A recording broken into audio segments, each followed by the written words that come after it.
Salam sejahtera dalam kasih Kristus. Apa kabar Bapak Ibu Saudara sekalian? Saya sangat senang berjumpa dengan Bapak Ibu Saudara sekalian melalui channel ini. Kali ini kita akan belajar dari kitab Mazmur pasal 77 ayat 1 sampai ayat yang ke-15. Sebelum kita membaca bagian Alkitab ini, mari kita merendahkan diri di hadapan Tuhan. Kita mohon tuntunan kuasa-Nya. Mari kita berdoa. Bapa Surgawi, Allah yang Maha Kuasa, terpujilah namamu. Saat ini kami anak-anakmu mau mendalami kebenaran firman-Mu. Tuntun kami semua dengan kuasa-Mu agar kami mengerti dan dapat melaksanakannya. Di dalam nama Tuhan Yesus kami berdoa. Amin. Mari kita siapkan pembacaan Alkitab saat ini. Mazmur pasal 77 ayat 1 sampai ayat yang ke-15. Judul bacaan kita, Perbuatan Allah di Masa Lampau. Untuk pemimpin biduan, menurut Yedutun Mazmur Asaf. Aku mau berseru-seru dengan nyaring kepada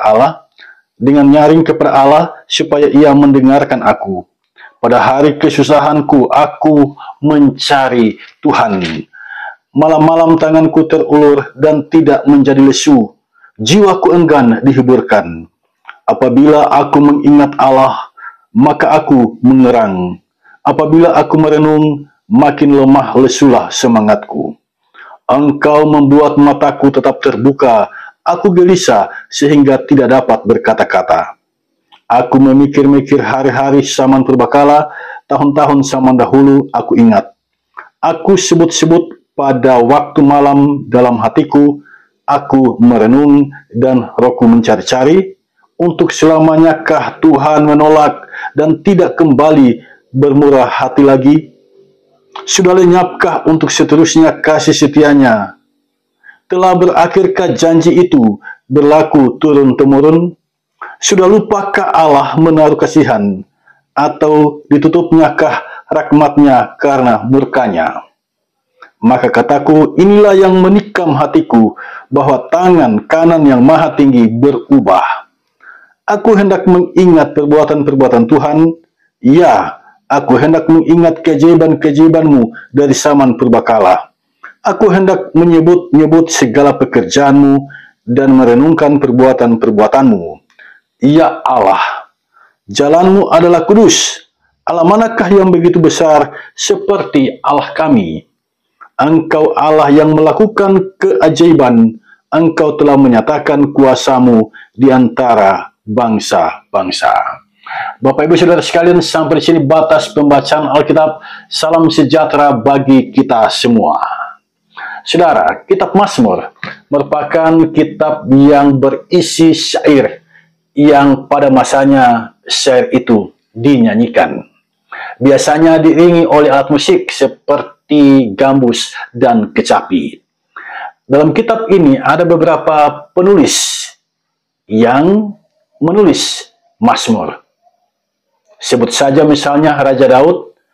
Dari 150 pasal dalam kitab Mazmur, Raja Daud menulis 73 pasal.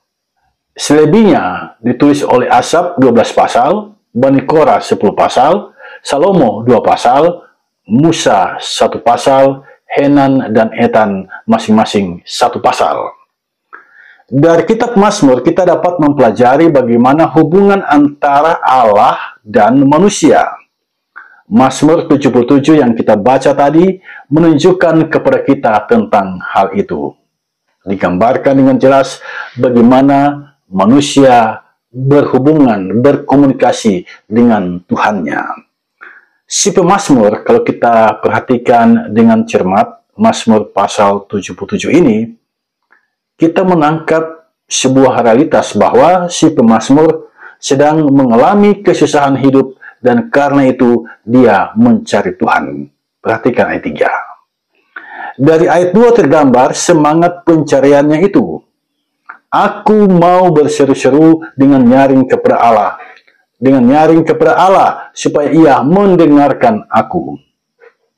Saudara, apakah Allah kita tuli sehingga kita harus berseru dengan nyaring? Tidak bisakah Allah mendengar jika kita berbisik di dalam hati?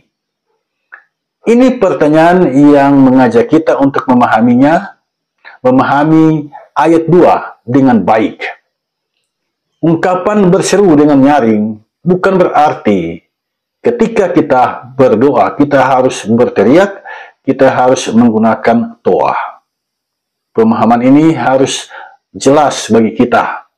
Sebab ada saja orang Kristen yang ketika dia berdoa, dia berteriak-teriak, dia mengeluarkan suara yang keras sekali. Nah, apakah Allah kita tuli sehingga kita harus berteriak seperti itu? Saudara, ungkapan berseru dengan nyaring bukan berarti ketika kita berdoa, kita harus menggunakan toah. Berseru-seru dengan nyaring merupakan gaya bahasa pemazmur untuk menunjukkan ketekunan seseorang dalam berdoa ketika hidupnya sedang susah. Bukankah kita pernah mengalami hal yang sedemikian itu? Di saat kita mengalami kesusahan hidup, spirit untuk mencari Tuhan, dekat dengan Tuhan, itu ada dalam diri kita. Nah, pemazmur menggambarkan realitas yang sedemikian itu dengan ungkapan berseru dengan nyaring. Artinya, kita menempatkan doa itu sebagai sesuatu yang sangat-sangat bernilai dalam kehidupan kita, sangat berharga dalam kehidupan kita. Kita yang mengalami pergumulan kehidupan yang hebat, kita pasti tekun mencari Allah dan berdoa kepada Allah. Pada saat inilah, pada saat kita punya pergumulan kehidupan, pada saat itulah kita bisa mengerti betapa kita membutuhkan Allah setiap hari dan betapa kita harus meluangkan waktu berjumpa dengan Tuhan setiap hari. Ini hal pemahaman teologis yang benar tentang berdoa. Berdoa bukan rutinitas. Berdoa bukan kewajiban keagamaan semata.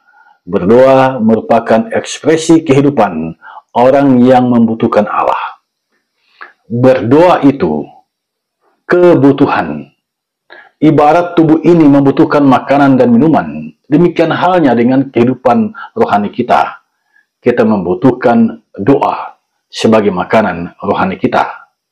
Berdoa kepada Allah sesungguhnya itu merupakan spiritualitas kita yang harus selalu hadir di sepanjang perjalanan kehidupan kita. Kita bisa kuat dalam iman jika kita menjadikan doa itu sebagai kebutuhan hidup kita. Nah, permasalahan hidup yang pemazmur alami rupanya sangat berat. Ini tergambar dalam mazmur ini. Pemazmur berkata dalam ayat yang keempat, "Apabila aku mengingat Allah, maka aku mengerang." Bayangkan saudara sekalian, ingatannya tentang Allah, ingatannya terhadap Allah membuat dirinya mengerang. Bahkan dia bertanya pada diri sendiri, perhatikan ayat yang ke-8, "Untuk selamanyakah Tuhan menolak dan tidak kembali bermurah hati lagi? Sudah lenyapkah untuk seterusnya kasih setianya? Sudah lupakah Allah menaruh kasihan? Atau ditutupnyakah rahmatnya karena murkanya?"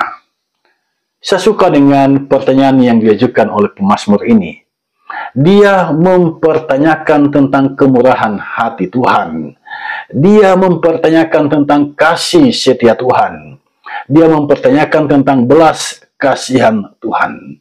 Selama ini dia mendengar tentang hal itu, bahwa Allah yang kita sembah, Tuhan yang kita sembah, itu sesungguhnya Tuhan yang murah hati, Tuhan yang baik, Tuhan yang penuh dengan kasih setia, Tuhan yang berbelas kasihan.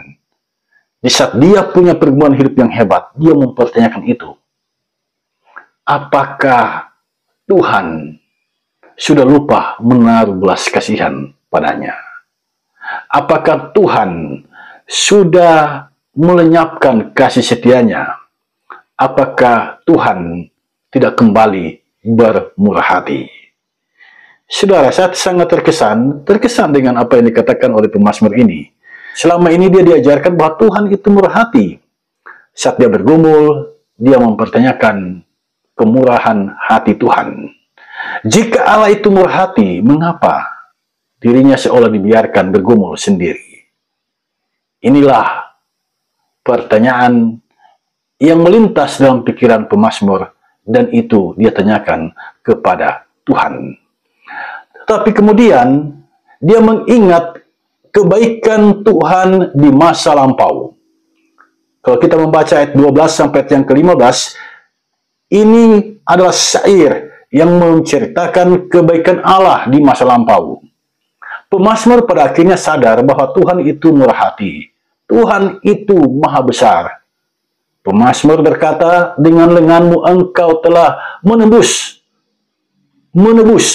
umatmu, Bani Yakub dan Bani Yusuf. Sejarah mengajarkan pemazmur bahwa Tuhan itu murah hati. Inilah pentingnya sejarah.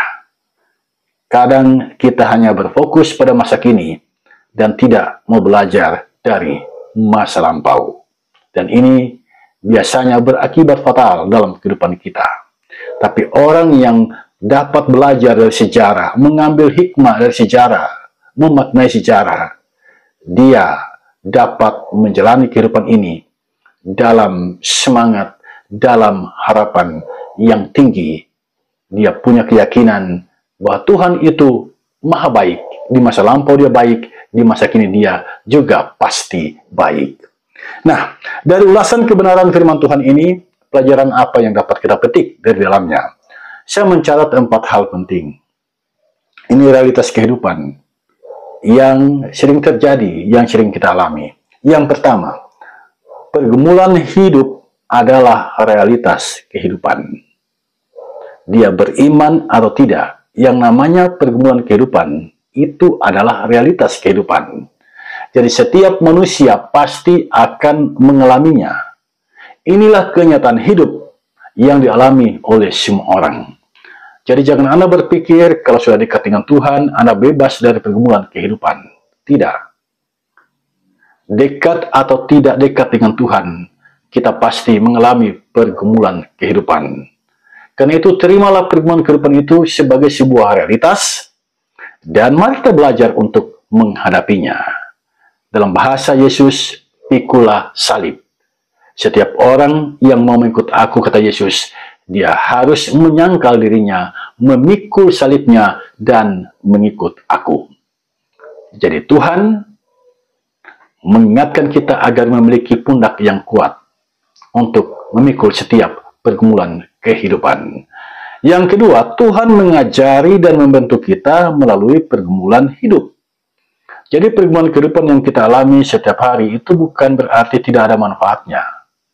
Orang yang sudah terbiasa menghadapi pergumulan kehidupan dan belajar untuk mengatasinya, orang tersebut pasti akan bertumbuh menjadi pribadi yang berhikmat, pribadi yang tahu kapan dia harus melangkah, kapan dia harus mundur, kapan dia harus berjalan di tempat. Tuhan mengajari dan membentuk kita melalui pergumulan kehidupan. Siapapun Anda, ada pergumulan dalam hidupmu, dan Tuhan bekerja di sana. Roma pasal 8 ayat 28 mengingatkan kita bahwa Tuhan bekerja untuk mendatangkan kebaikan bagi setiap orang yang percaya kepadanya.